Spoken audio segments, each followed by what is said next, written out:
the Enlightenment political ideas, and there are a lot of them. So far we've gone through the general idea of the Enlightenment, the natural laws coming out of the scientific revolution, the 1600s, how that gets going. And up to this point we've gone through some case studies of Enlightenment text and Enlightenment ideas in very specific subjects. So we've done a whole bunch of those last time. And today we're going to really focus down on what you would basically call political science, the study of government.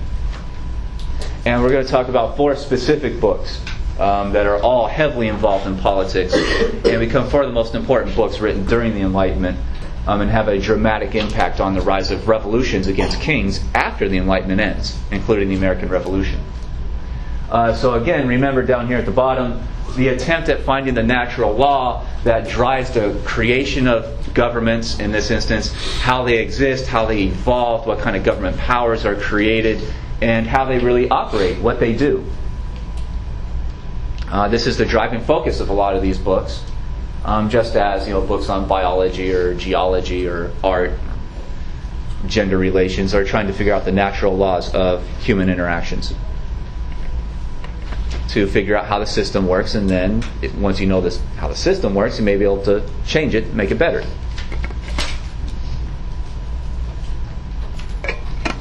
Alright, so first one I want to talk about is John Locke, and he was a writer on several different areas of the Enlightenment, several different subjects, morality, religious toleration, education, all kinds of things. And he also puts out a few books on his theory of government. And by far the most important of those is called the Second Treatise on Civil Government. Publishes it officially in 1690. Locke has the idea that becomes common for the Enlightenment, that human society has changed dramatically. And in the beginning of his book, he reaches back to the ancient humans, what we would think of as basically like caveman days, and very early kind of city level groups, kind of the wandering tribes and whatnot. And he says that back in what he calls then the state of nature, there was no government, there was no law. And what do people do when there is no law?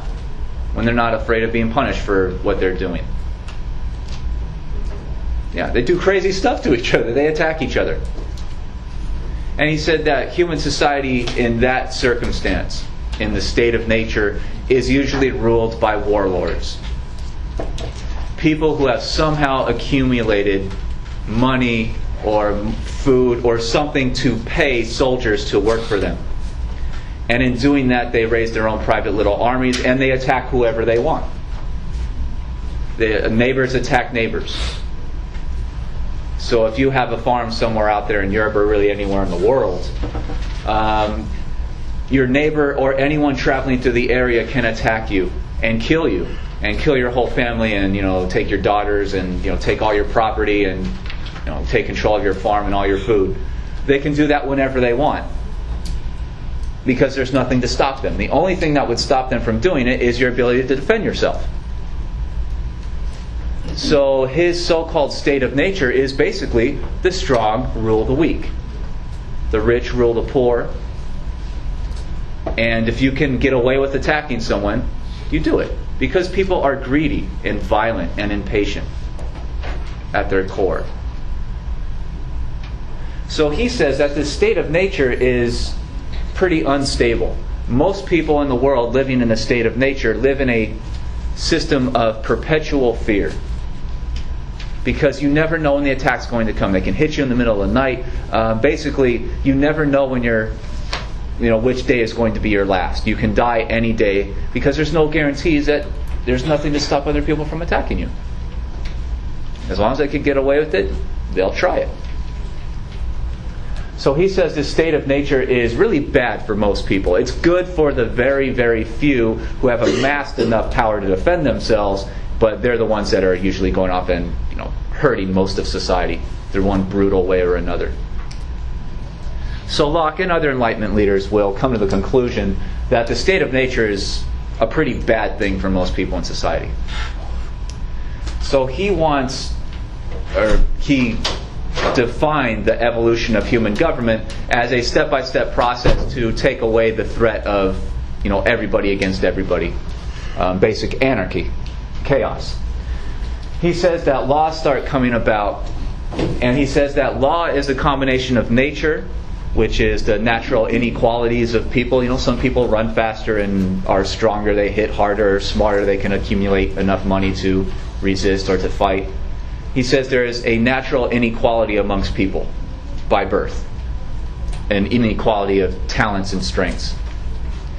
But he says that humans come together and they start forming laws and they start using their logical thought. And they basically say, without law, without government, we are all being threatened, so we should come together to stop that threat somehow.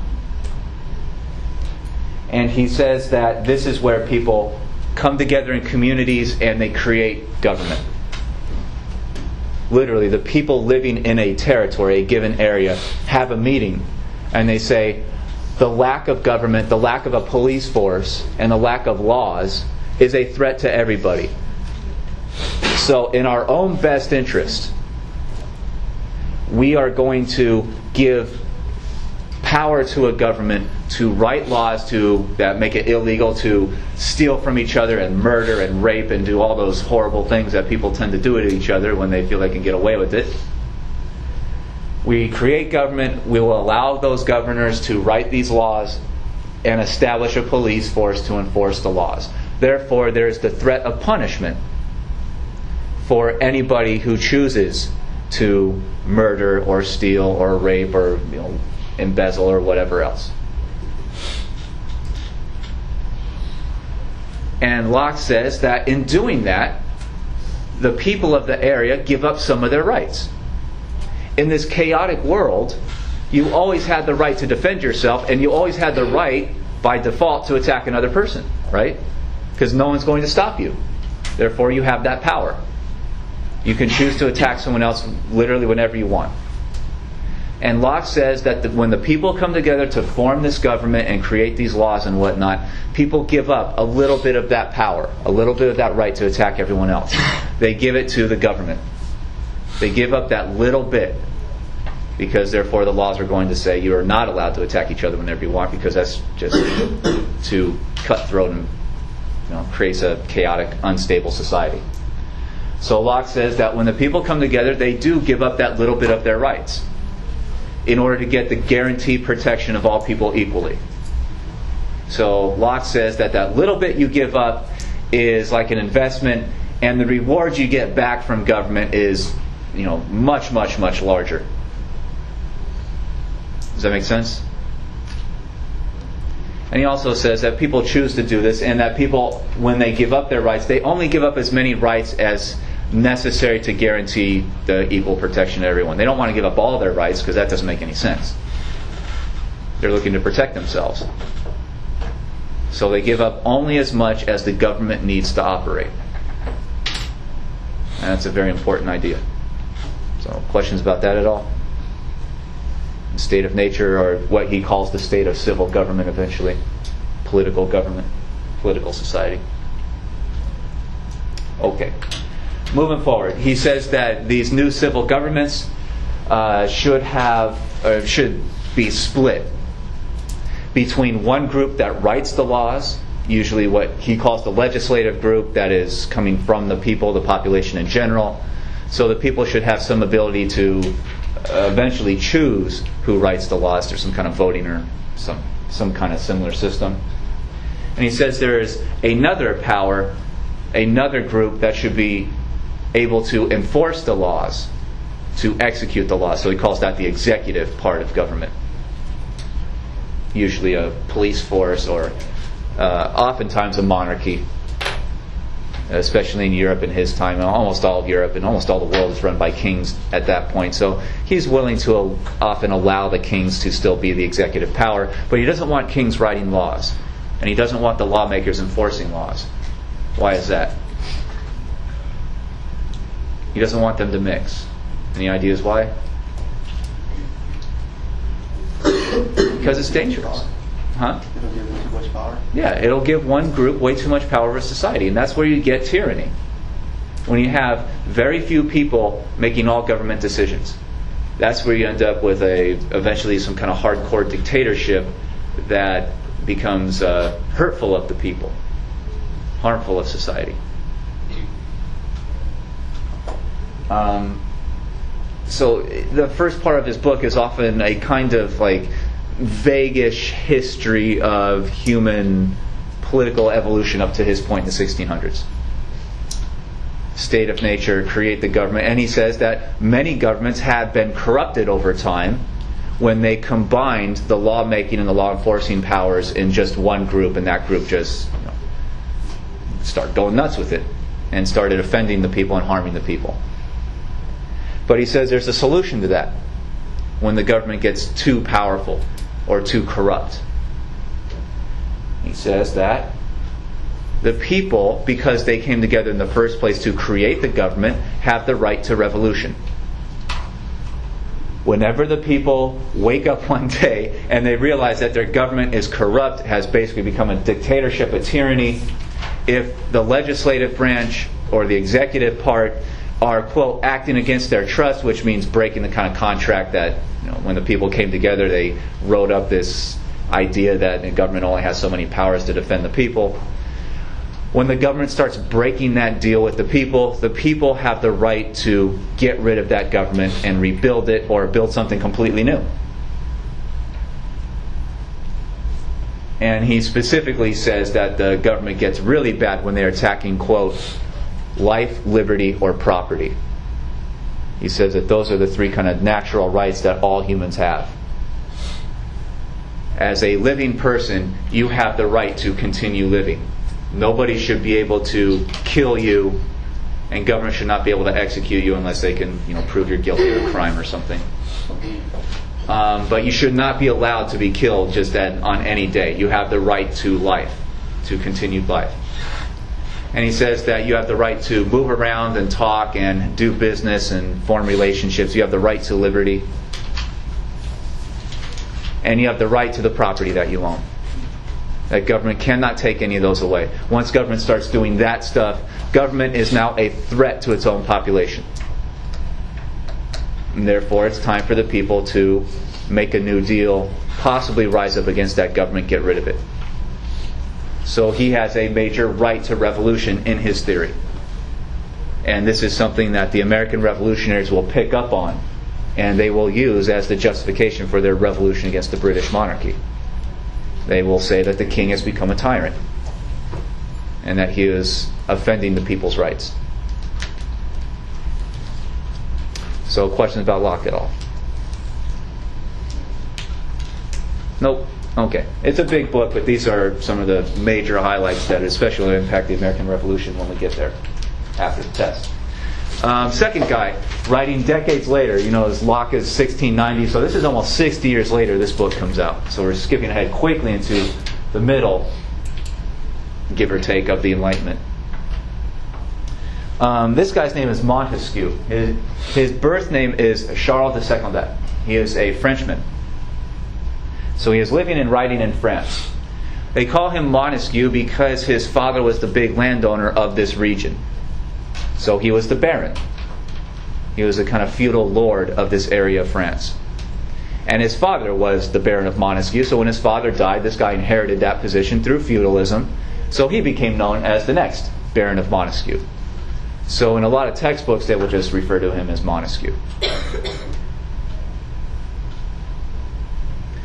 And Montesquieu, like a lot of other philosophers in the Enlightenment, really take up John Locke's idea, this definition of the state of nature, the state of chaos, and how people come together to sign a deal to create a government and do a lot of these things that Locke had talked about. That becomes pretty widespread, generally accepted theory in the Enlightenment. That's how governments have come into existence.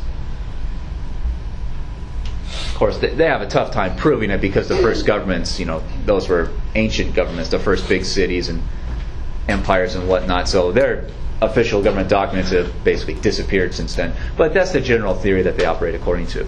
And Montesquieu accepted it. And he promoted it. So he says, like Locke, law is human reason. It is a logical, rational creation of the human mind. And usually laws are passed to protect the general population equally. And he says that politics, though, is applied reason. So he says politics is the idea of taking human creative, logical thought and using it to build something. So he has a slightly different definition of what politics and what its operation is. So this is like saying that calculus, trigonometry are mathematical theories. And you can spend a lot of time in understanding those logical theories. But when you go to build a cell phone or a satellite or go to shoot something off into space, you use those ideas and you apply them to like mechanically building something. Does that make sense?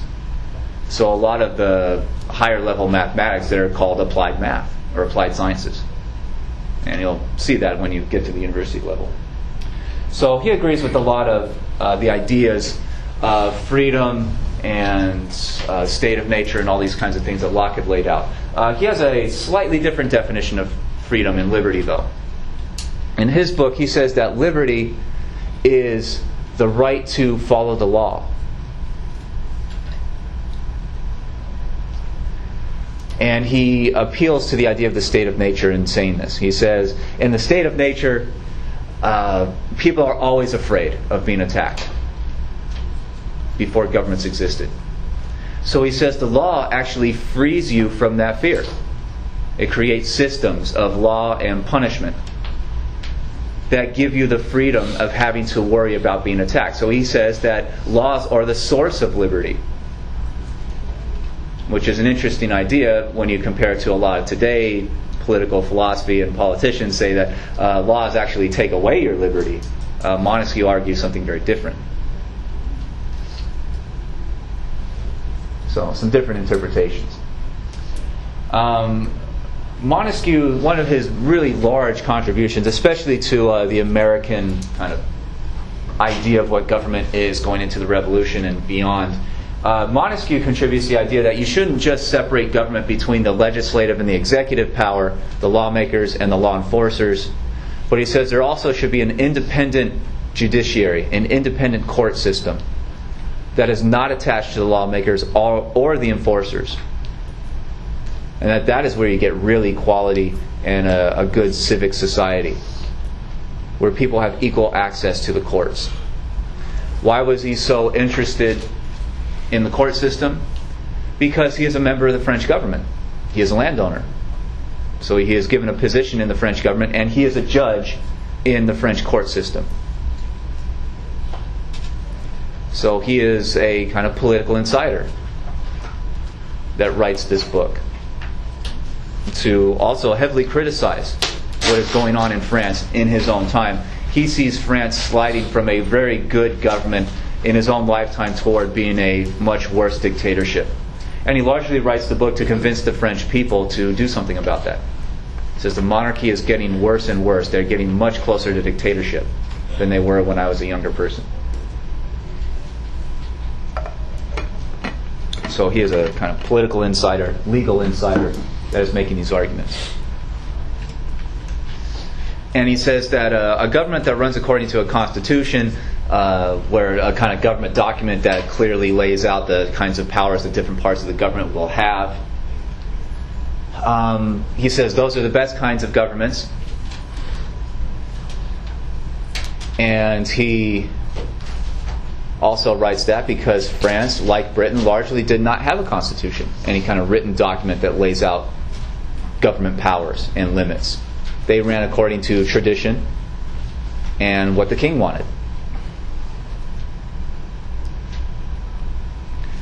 So he is also arguing that maybe you should write a constitution that gives out pretty much set limits on government power. But he says that a constitutional government that has those kinds of limits written down and promised to the people, that those kinds of governments are only changed in two ways. By officially amending the document, changing it through a legal process that is supported and accepted by the people, or just through corruption, through the government just getting worse at its job, or bribery, or powerful people getting in and doing whatever they want, regardless of what the government's supposed to be doing. So he says there's only two roads to changing government. Number one is insidious, kind of operates inside without public support, and the other one, the first one's obvious corruption, government getting worse at its job, getting less efficient, and the other one is officially having a kind of amendment movement to get popular support for changing government. He defines different forms of government in his book. And his favorite, obviously, is democracy. Or what the Americans will eventually call the democratic republic. Democracy meaning, coming from the ancient Greek, the people choosing their leaders, basically, in some way or form. The word democracy comes from the ancient Greek. It comes from the demes, literally the groups of citizens who voted and chose their own political leaders. And the republic largely comes from ancient Rome. The republic is the idea that all citizens, even government officials, are equal before the law. That not even the king can break the law. The king can be punished for breaking laws. So that's the idea of republic, that everybody is supposed to be equal. So you often get these groups that will call themselves democratic republicans, which to us in the United States seems kind of strange because those are two definitions of different political parties. But the Democratic Republicans say we want voting rights, we want people to choose their leaders, and we also want equality before the law for everybody, regardless of your wealth or power or even government position. So Montesquieu says that democracy is based in equality, and that is best. That creates the most stable governments, because governments that treat everybody equally usually get the most popular support. You don't usually get revolutions against those governments, right? Because people like that government. It treats them equally no matter how much money they have or how much power they have. And he says that when you go vote or when you're choosing somehow your representatives in government, it's a good idea to keep the rich out. And this term aristocrat is basically a 1700s fancy word for rich landowner or rich person in general. They are the elite. And Montesquieu warns the French people, but also the worldwide population, you do not want to allow those big business owners to be involved in government, to have a government position, and also be running their business at the same time. Why do you think that is? Yeah, they'll become corrupt. And how will they become corrupt? What will they do? Yeah, they will run government for their own gain. If you are running your own private business and you get elected into Congress or the presidency or something like that, you'll often psychologically look to promote laws that maybe give your company a tax break or give your company a subsidy or just, write you a personal check. And that was happening in governments back then. Governments that were dominated especially by landowners and merchants by the 1700s at least. So his big warning is, don't trust those rich people in government, because they will run government for their own greedy purposes. They will look to enrich themselves, often at taxpayer expense. And he says the best way to, especially in democracy, for people to operate is to watch their government closely. Day by day, look at government decisions and use your logical thought, your reason, to figure out, is government operating objectively for the equality of all people, or are they using favoritism? And you have to be vigilant for this stuff. And he says that the bad governments usually reach for greater power for themselves. And he says literally that politicians are untrustworthy because they're always looking for ways to stay in office, or ways to promote their own personal power somehow. So he says, watch out for the growth of government power, because eventually when one small group kind of takes over the government and they demand more and more and more power, larger armies or whatever, then they will oppress the population, and then it will be very difficult to revolt and create a new government. Montesquieu is also, again, one of these Enlightenment people who has these ideas on the natural laws. And one of his interesting chapters in the book is his theory on climate. he comes up with a theory to explain why certain forms of government rise in certain parts of the world. And he says that it's all due to the weather.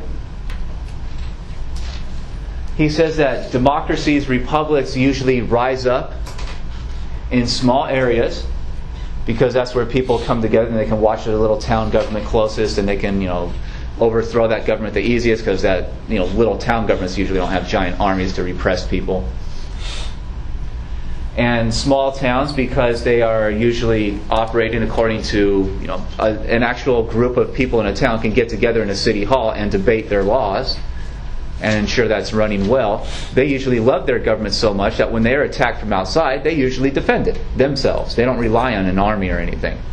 It's a small place, so they can raise their own little town militia very quickly to repel an invasion.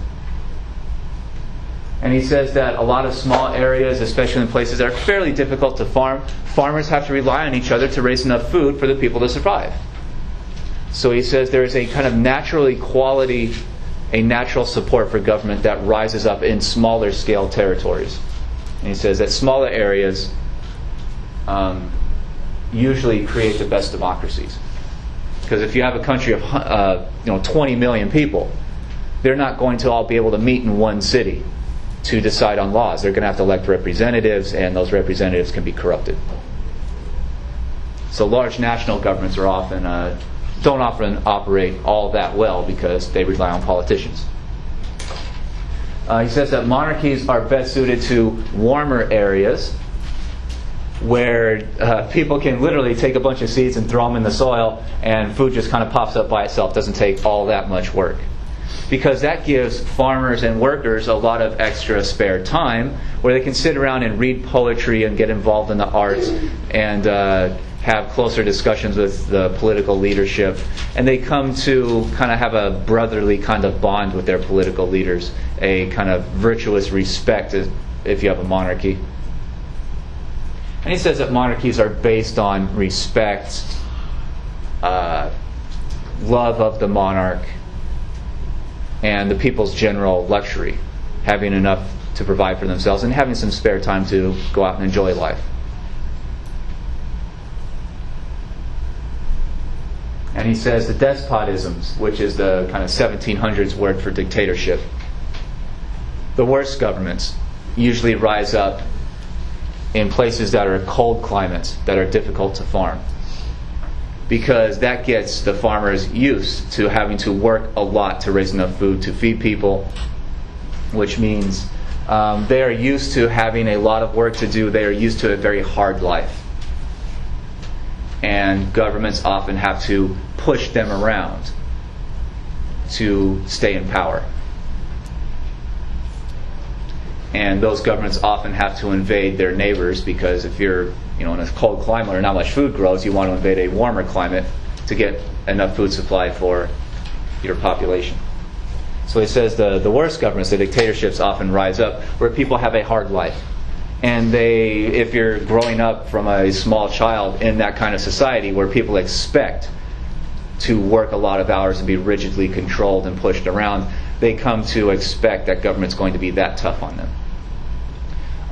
He puts forward this theory, brings some evidence to prove it. He points out certain governments that rose in certain places as examples of his theory being correct. But of course, there's a lot of good governments that eventually rise in cold climates, and there's a lot of very bad governments that rise in warm climates, and even in small areas. So there's a lot of evidence to point out that this isn't like an ironclad prediction of what kind of government's going to rise in what kind of area. It's just a general theory. But again, it reveals his and the Enlightenment's obsession with these natural laws. So questions about Montesquieu at all? No. Okay, now we get to Rousseau, one of the really big political theories of the Enlightenment. Rousseau agreed with most other Enlightenment thinkers that there was this state of nature with people always attacking each other, and people come together, they give up a little bit of their rights to attack each other to a common kind of law-making body. And that body then starts enforcing laws, hopefully equally, to remove the threat of everyone being attacked at any time. And his term for this is the social compact. that you give your rights to the common, to the government, at least a little bit, and that everybody accepts that this government exists and that these laws are going to be good, and therefore everyone has to follow the law or else be punished. They agreed to it at the outset.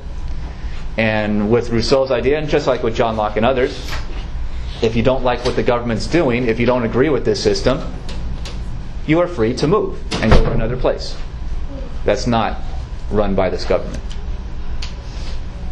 If you don't like the government in the area you are living in, get out, go somewhere else.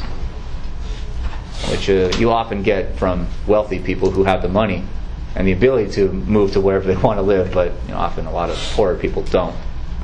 They are often very much stuck in where they are. So he calls it the social compact. Rousseau is also French by birth. He's born kind of the outskirts of France. So, he speaks French and is involved in French culture. And he starts coming with more radical leftist interpretations of where political power should be located. He says the people are always sovereign over the government. Always, they can never give it up. He says the people are always, because they create the government originally, they always have the power over government. They can get rid of government, they can alter it, they can get rid of certain politicians, they can do whatever they want, as long as they agree. So he is also accepting the right to revolution. He says that the sovereign power can never be given away from the people. You can't sign some kind of contract and say, okay, now the government is sovereign. He says that doesn't work. Even if you sign the contract, it's void. It is not defensible in any way.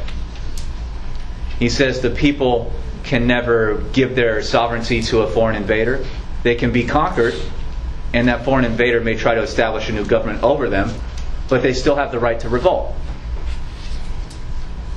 So he says they can never even sign a deal with a foreigner giving them sovereignty. The people always have sovereignty. That's what alienated means. It can never be separated from the people. And another important idea, he says that those politicians you elect in these large kind of national governments, when they go off to the capital city, they are not sovereign. Those politicians are just the messengers from the people. So governments, again, are never sovereign, and he says don't trust politicians. Representative government is untrustworthy in a lot of ways. And he said that if you elect, say, a congressman from your area and he goes off to Washington, D.C. or whatever capital city, Rousseau said that the best time for democracy is during the election, right? Because during the election, the candidates have to make promises to do certain things. Does that make sense? Just as you're seeing right now. And whoever is most popular usually has to make the most promises and gets the most acceptance from their population. They get elected, they go off to the capital city. But what happens when that politician starts voting against what the people told him to do? Or her? What happens to that politician? Rousseau says, get rid of him. Any politician can be recalled by the people at any time if they act against their promises to the people. He says representatives should only be the messengers from their people. They are given directions from their people, and they just go to the central capital city, and they just cast the vote from what the people decided. The politician doesn't really decide anything himself. They're just the messengers. And if they start screwing up the message, it's time to get a new messenger, and as fast as possible. Does that make sense? So he said if they start acting against their promises, get rid of them, recall them, knock them out of office and choose someone else from your people and send them off to be the messenger. Okay. Rousseau also gets into what he thinks are the natural laws of how governments operate. And again, he wants all the power with the people. He says that the people have to use that power responsibly. The people have to decide what kind of government they create and what kind of laws they want. And that gives the people a whole lot of power. And in deciding what kind of laws they want, Rousseau says that the best way for this government to operate is for the people to decide what is best for society as a whole, not yourself individually. So he has this theory of will, kind of psychological decision making in your own mind as an individual about what laws to support and whatnot. So he has different definitions of different levels of psychology, different levels of what he called the will, the individual will. And he says that, number one, the particular will is particular to you as an individual. This is your own greedy motivations coming to the surface and convincing you to vote in a certain way or to act in a certain way. He says that this is for your own personal benefit usually, because he recognizes that people are greedy and untrustworthy. So he says the particular will is a bad thing, because what happens if you have a bunch of people going off and voting and deciding on laws and whatnot according to their own greedy desires for enrichment or power or anything like that? What happens to society? It fails. Because if you have a government dominated by individuals who only want to empower themselves, they're not going to enforce the law equally, and you're going to have a certain amount of injustice in society. So he said the particular will is an evil thing. It's insidious. It's in your mind. It's in there. And you have to overcome it. You have to suspend it, kick it out, and think about not just what's good for you, but what's good for everybody. Because everyone's going to have to follow these laws. Second level, he says, he calls the will of all. And he says one of the big problems in democracies is that the majority vote usually carries a law, right? Or the majority vote makes the decision, yes or no, or whatever they're debating. But he says the majority vote is not the vote of everybody. There are a lot of people who disagree. And so he says that one of the major problems in democracy is when you get a majority vote, it often becomes known as the will of the people. But he says that's not true. There's a lot of people who disagree and voted a different way. So he says what often becomes thought of as the will of the people, the will of all, is really just the majority vote. And that becomes also a dangerous thing, because majorities often vote to hurt the minorities. Does that make sense? For instance, in the early United States, the white majority voted to keep slavery. It was an overwhelming majority, but they very much victimized a minority group in the country for a long time. And Rousseau said that's not right, because so many people are being harmed. Now you have inequality in society. So he goes according to the theory of the people are always sovereign, the people have to accept the laws, and the people have to accept them unanimously, basically. And that's possible only when you get rid of your own greedy desires and you think of what's good for everybody. Because if everybody's voting for what is good for everybody, then they will agree. And that's what he calls the general will. People's ability to suspend their own personal desires, what is best for them as an individual or for their own particular family or their own business or whatever. And the general will, he says, is created by the full equality of the people under the law and people's agreement that they will all submit to the law. So he says that inspires people, or at least should inspire people, to vote for what is best for all people generally in society. Because everyone's going to have to follow this thing.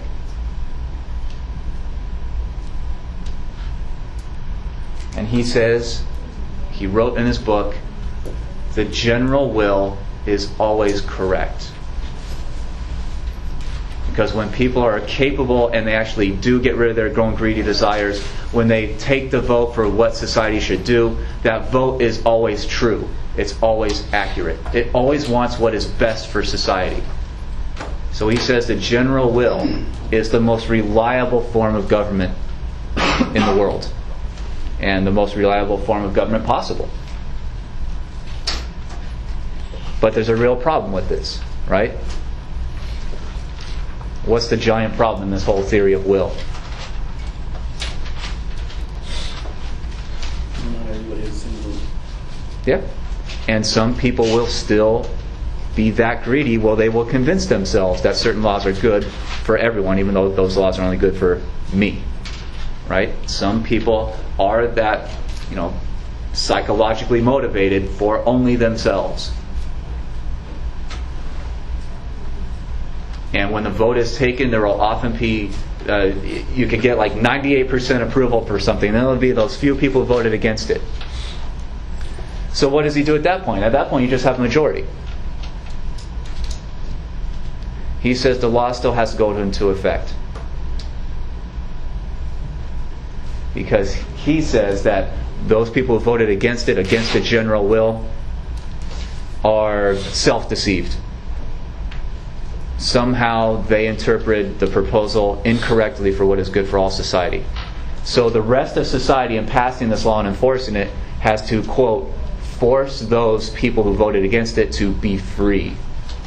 And that's a direct quote from his book. The laws will, quote, force them to be free.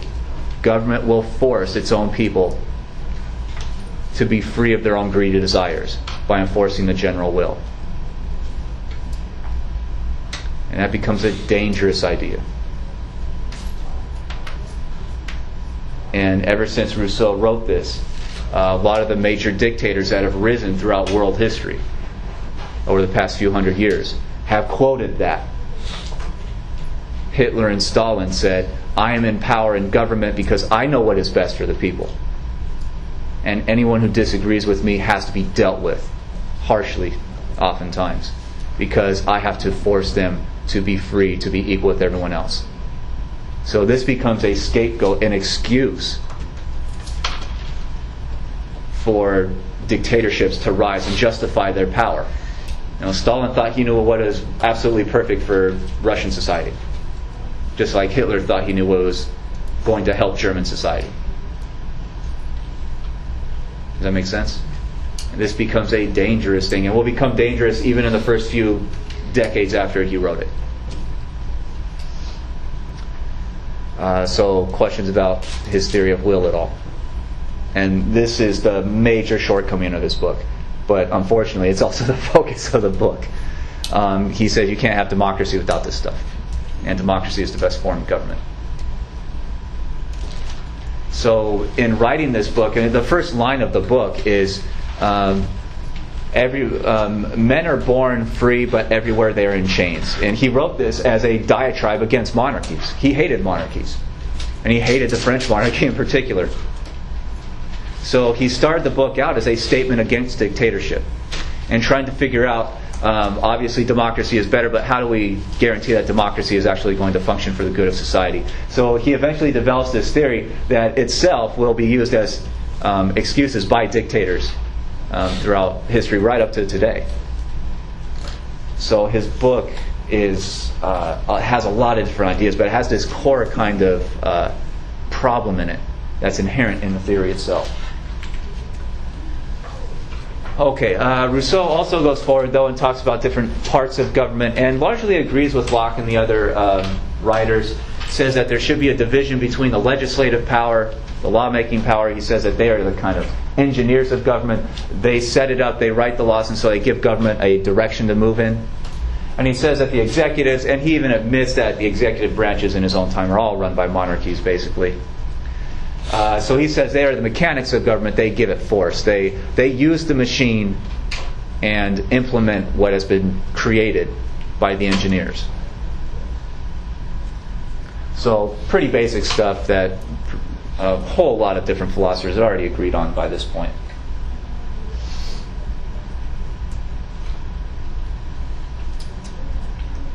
And again, the people are sovereign. And the people will always be sovereign. The people's power can never be taken away from them. They can never give it away. They can never represent it out of themselves and give it to politicians. The people are always the power. He says that government only exists through the permission of the people.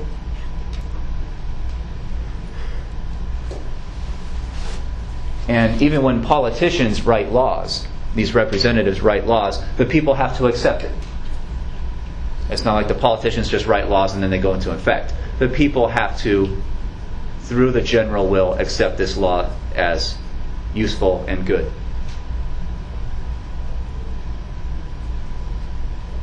So he has a kind of public oversight system for lawmaking. he also thought that especially democracies only function best in the small kind of town, city type level. And he didn't really like big cities very much. Because he thought that's where people can gather together in like a small kind of town hall or something like that, and actually debate the laws themselves and vote to pass them. You know, when you have a country of 20 million people, it's very difficult to have a constant vote of the people to accept all the laws that the politicians are creating. So he especially identified himself as even on the cover sheet, the title page, a citizen of Geneva. And he thought that Geneva was the best city in the world because he thought that they were actually doing this stuff. So his official title of the book is Of the Social Contract, or Principles of Political Law.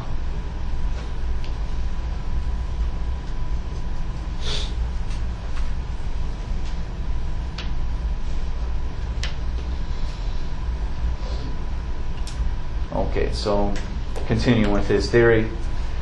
Because the government is really only permitted by the people retain sovereignty. Again, just like with John Locke and others, when the people recognize their government is becoming too corrupt or is doing bad things, doing things against the popular will, the general will, then the people have the right to revolution. It is their government. It exists when they choose it to exist. And they can choose to get rid of it, replace it, change it, or just build something new completely. And he says that the morality of the population, people have to be good, upstanding citizens. They have to watch government closely, because you're very unlikely to rise up against a tyranny, a bad government, if you're just not paying attention to what that government does. So he says, watch your government very closely, make sure they are not reaching for too much power. So the population has to be watching, and they have to be good moral decision makers. They have to be good people. However you want to define that morality.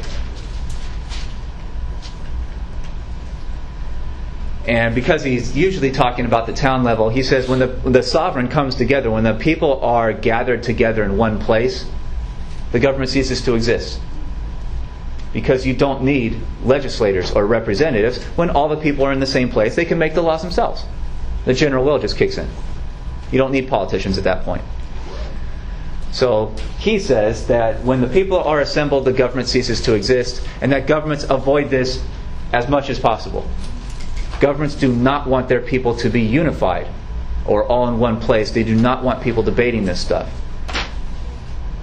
Kings don't like that. Kings look to keep their people separated as much as possible. Because if those people come together, in theory, you don't need a king anymore. So government leaders often do things that can be harmful to society by separating them in order to keep their own political power. And he says to watch out for that also. And he says the state, and when especially Europeans use the word state, they're not talking about like one region of a country like California or Alabama or something like that. Largely when Europeans talk about state, they talk about like the national government, the power of government. That is the state. So he says the state, the government itself, is near death when the people give up on it. When the people become so distracted by their luxuries, when they think government is impossible to make better or change, just legally, when they try to use their wealth to defend themselves rather than good moral decision making, or when they just stop caring about what government's doing. They're more interested in other things. That's what apathy means, apathetic. When the people become apathetic, when they stop caring about their government, something's going to happen soon.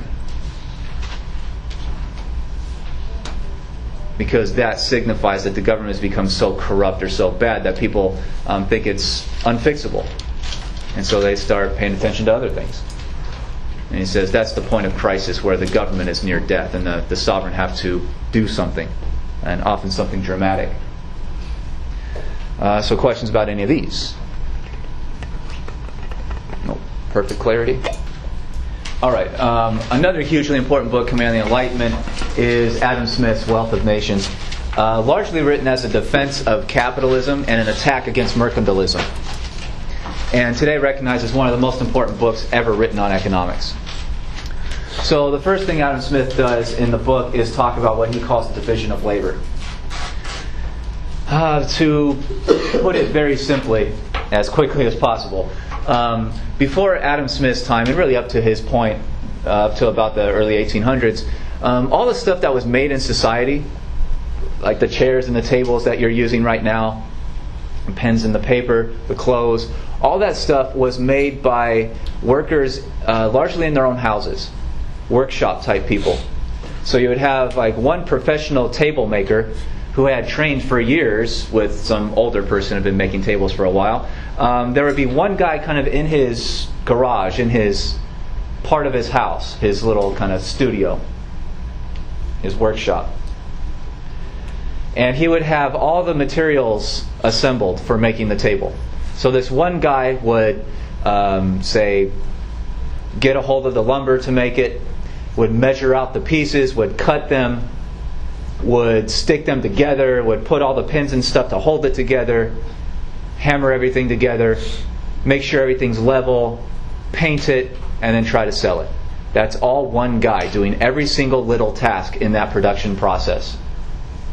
Adam Smith argued that that is an inefficient way to operate.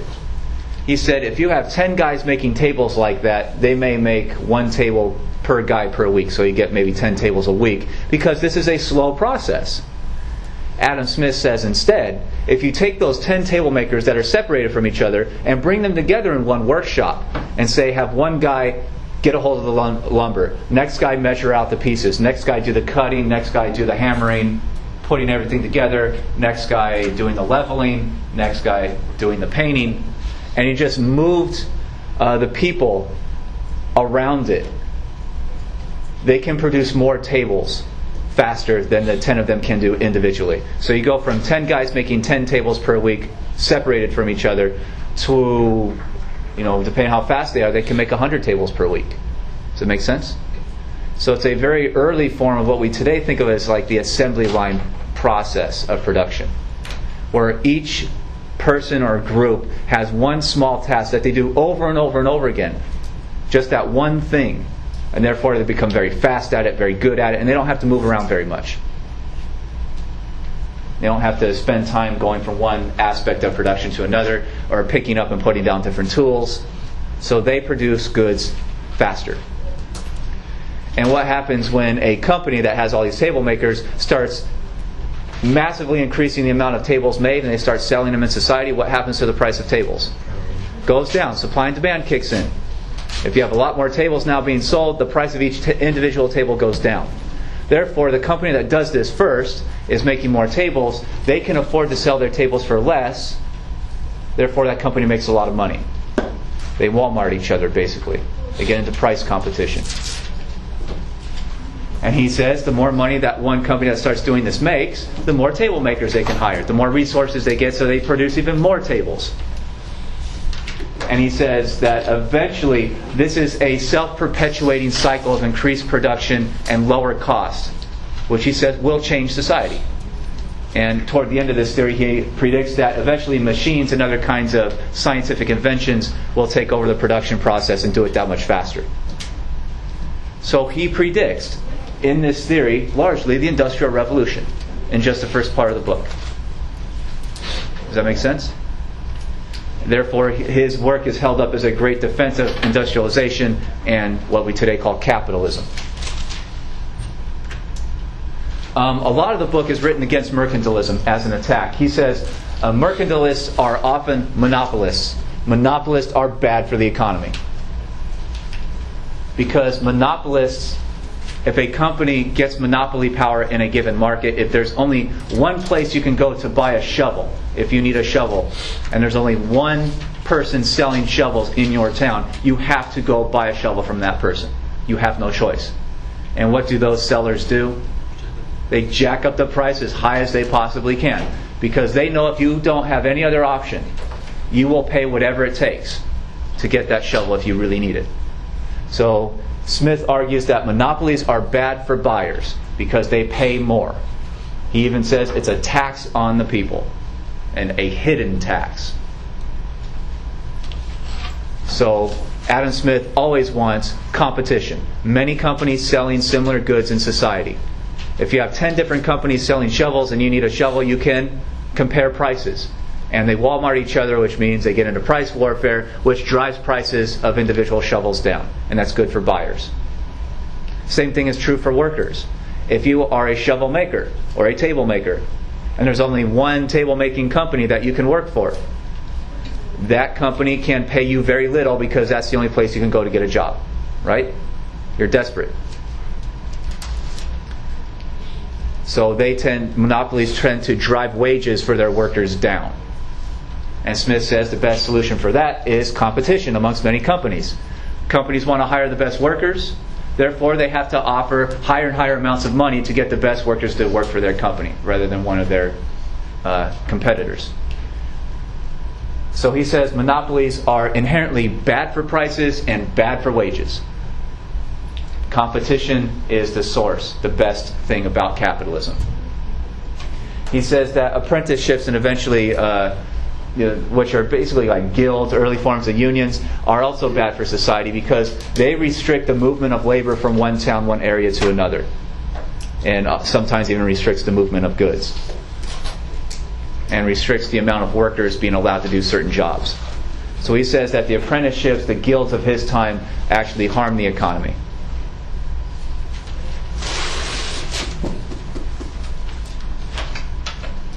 So he says, get rid of a lot of the controls that the greedy are using to manipulate the market to make money for themselves, and themselves only. He says that monopoly owners, because they are so wealthy, the biggest businesses that have guaranteed customers because they're the only ones selling something in society, they amass huge amounts of wealth in their business. And he says they are not to be trusted because they will buy up your politicians. Because they want political favoritism. They want government to operate for their own enrichment rather than for the good of overall society. So he says, and that's a direct quote from the book, monopoly owners exert a disproportionate influence on government policy. They can bribe people, they can spend more money on campaigns to get their friends elected into government. So Smith also says, do not put big businessmen into government. They are untrustworthy. They will run government for their own greedy desires and purposes. So even in this major theory of capitalism, he says there are bad parts of capitalism. When the rich get too much for themselves, that threatens government equality and social justice. So he says, avoid that as much as possible. And monopolies also hurt the people because when they get control of government, monopolies want access to resources and markets, which inspires them to go off and colonize. And he said that this is the system of mercantilism that was in power in his own time. And he says this has to be broken. Governments that operate to do what the rich want go off and conquer other areas, subjugate foreign peoples, and that takes a big military to do.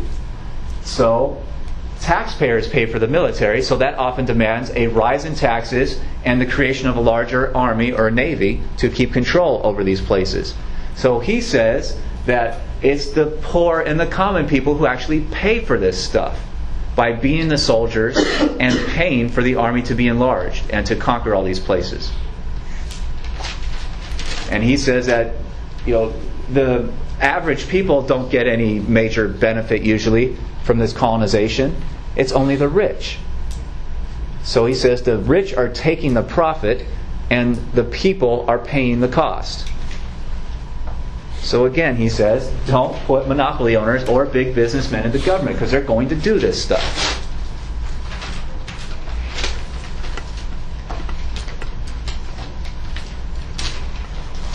Toward the end of the book, he gives theories of worldwide economics.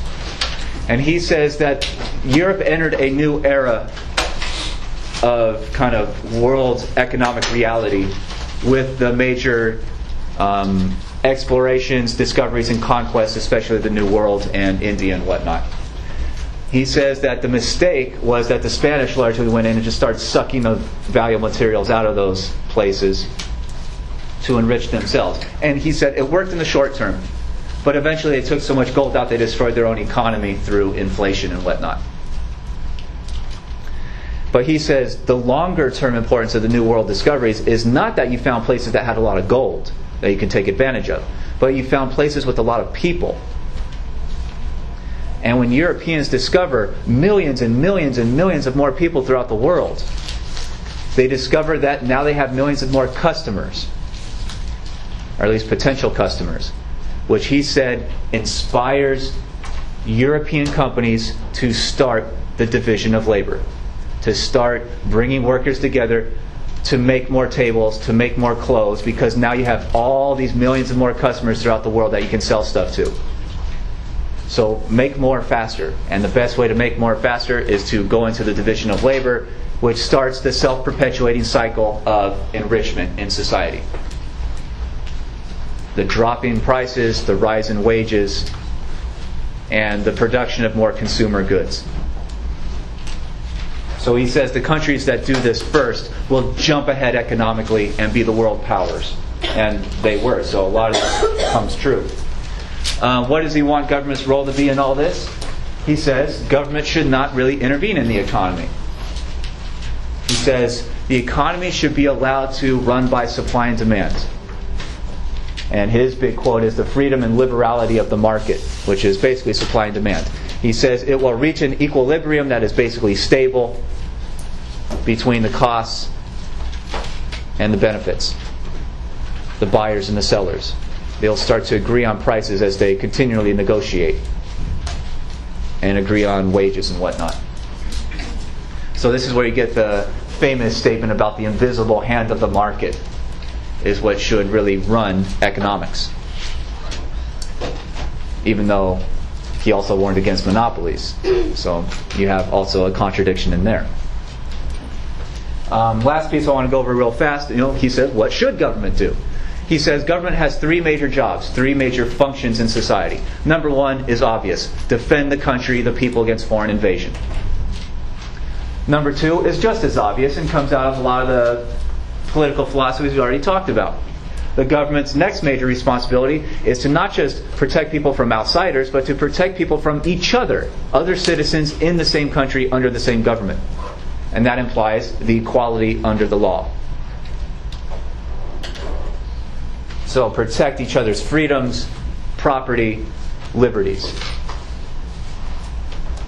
And he says, third, the government should build up useful things for people to use on a daily basis. Roads, eventually schools, canals, and eventually kind of utilities, electricity, plumbing, and whatnot. But he's mostly talking about roads and schools. What he calls institutions for the public good. Stuff that are so large and expensive that no private company can really do it themselves.